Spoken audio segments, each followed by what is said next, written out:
special thing.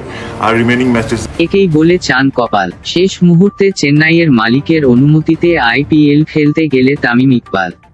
হ্যাঁ দর্শক বন্ধুরা, প্রমাণসহ সম্পূর্ণ ভিডিওটি দেখবেন আর আমাদের এই ছোট্ট চ্যানেলটি সাবস্ক্রাইব করে সাথে থাকবেন।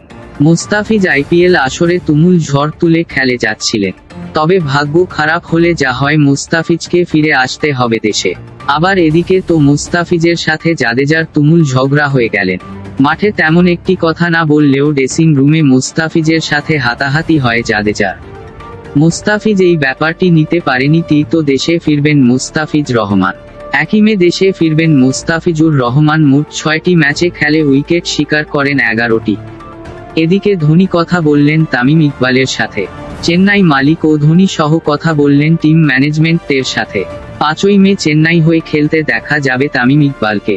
অবশেষে 2 কোটিতে কিনলেন তামিম ইকবালকে চেন্নাই সুপার কিং। বাহাতি এই বেটার চেন্নাই টিমকে এগিয়ে নিয়ে যেতে পারবে, তবে দলে বোলিং প্লেয়ারেরও দরকার। তবে চেন্নাই সুপার কিংস অনেক প্লেয়ারকে হাতে রেখেছে, কিন্তু সুযোগ পেতে পারে তামিম ইকবাল। এমএস ধোনি তামিম ইকবালকে বেছে নিয়েছেন। দর্শক, আজকের ভিডিওটি পর্যন্ত। সবাই ভালো থাকবেন, সুস্থ থাকবেন।